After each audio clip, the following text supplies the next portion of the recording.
بالعلم بل بالأدب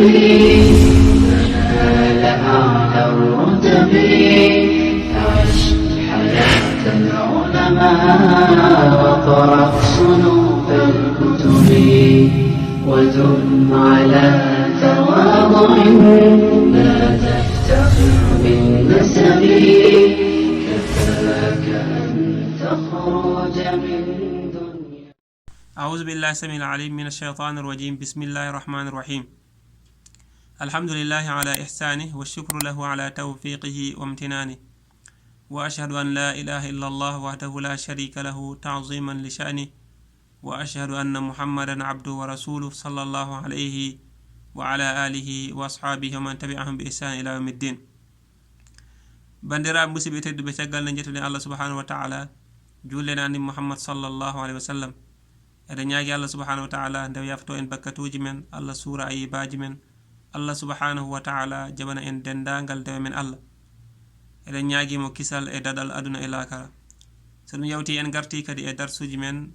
aqida wala tawhid woni hertidinde Allah subhanahu wa ta'ala. Nyanden en bino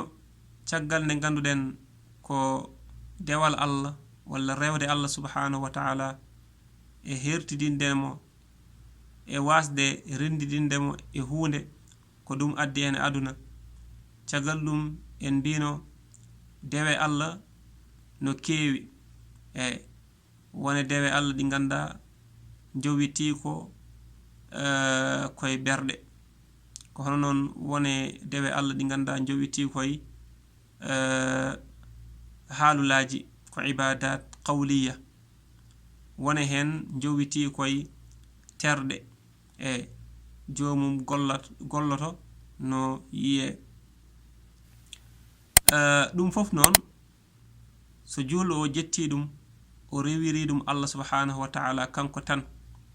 on san kanko o wadi ko ganda ko woni tawhid woni o hertidini Allah subhanahu wa ta'ala. Kala ndew jetti hen goto o totti dum goddo walla o fecci hen goddo on san kanko o yani e ko ganda ko woni shirk wal iyaz billah woni rendidinde Allah subhanahu wa ta'ala. Te en bino rendidinde Allah subhanahu wa ta'ala shirk buri mawnude e dendangal gopi buri mawnude e dendangal bakkatuji e shirk buri mawnude e warde neddo woni ittude fittane mum ay no wayi mawnude e no wayi sofde e no wayi wadde danger dum fof ko shirku buri dum mawnude e shirku buri mawnude zinde e woni gorko e debbo jotondira taw dewgal ala hakkunde mabbe ay no wayi mawnude e no wayi bonde e no wayi saltidde ko shirku buri dum mawnude. Shirku buri mawnude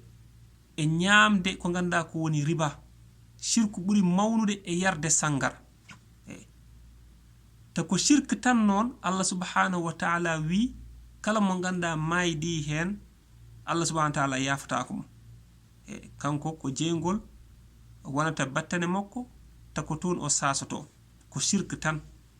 Dendangal bakkatuji ne potirno Allah e yurmene makko on waawi yafaade jomum so maydi hen ha heddo ko ganda ko woni shirk. Walla wadde bandirabe eden foti jangude diine men eden foti andude ko ganda ko woni shirk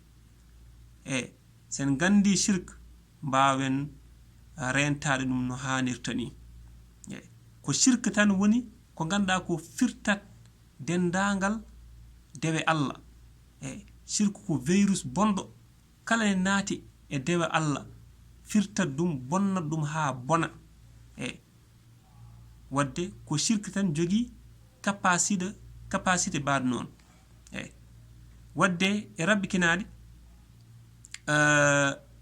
sen gandi dewe Allah sawa an jowiti koy berde walla jowiti koy terde walla ko way non sen gandi dum ko dewal Allah tan en tutti dum Allah on sanga mayen baw rentade tutti dum goddo ma en baw andude dum do ko dewal Allah ko Allah subhanahu wa ta'ala tan kanko je totten dum Allah basen dum tuttude goddo walla basen hen ficcude goddo wadde e rabbi kinade no jeya e dewe Allah di ganda jowiti koy berde no jeya hen al-hubb al-hubb woni yidde non no wadi yidde taw ko tabi'i taw ko nature neddo no yida biyum dum ko nature neddo no yida bam mokko e yum mokko neddo no yida sihil mokko dum ko nature dum halaka kono kam non so tawi yidde nde walla gilli no pusma no duñma ha ko jidda ko no hadma rewde Allah subhanahu wa ta'ala walla no taha walla no wona sababu Allah subhanahu wa ta'ala yamirma ngoppa ngoppa ko Allah subhanahu wa ta'ala yamirma ndoftoda tan e ko jidda ko yiru tan ha bura laftude so tawi ko hakkunde neddo e neddo hakkunde neddo e neddo en mbaawi tuttirde hen yiru biyan tan masalan juldo yida cierno mokko yida tan cierno mokko haw burtina hen ganda ko cierno o haali fuf kanko dum tan o wadata o yida mo e berne mokko tan ha kanko ni o mo andi ko cierno mokko o buri yidde e nelaado sallallahu alaihi wasallam tan ya sallallahu alaihi wasallam wino ko kala mo ganduda yani goto e mon limanagal mokko timmata sona o yida kam haami buranamo yum mokko e bam mokko e biyiko e dendangal winderde fof Allah non halaka juldo foti ko ardinde e gilli o foti ko hen ardinde ko Allah subhanahu wa ta'ala caggal dum o rewna hen nelaado sallallahu alaihi wasallam caggal dum non o rewna hen jinnaabe mokko caggal dum ada wawi yidde cierno ma jangindo mo diine ma e ko way non wadde neddo so tawi o mo yidi cierno mokko haw burtini hen on sanga dum no wawi duñdemo no wawi pusdemo e ko ganda ko woni shirk wal iyaz billah dum sabi Allah subhanahu wa ta'ala wi wa minan nas man yattakhidhu min dunillahi andadan yuhibbunahum ka hubbillah wona yimbe sawa'an ko serenbe sawa'an ko kala ko wawi wonde e be jidibe tan ha wayni ko ne be jidiri Allah subhanahu wa ta'ala ni wadde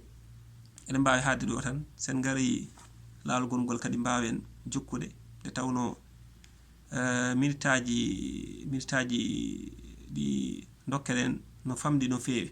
ko dum saabi en mbaawa wadde développer no hanirta ni hada wa sallallahu ala nabina muhammad wa ala alihi wa sahbihi wa sallam kala ko feewi tan ganden ko Allah subhanahu wa ta'ala ummi kala ko ngakki hen wala ko tata hen koy men wassalamu alaikum wa rahmatullah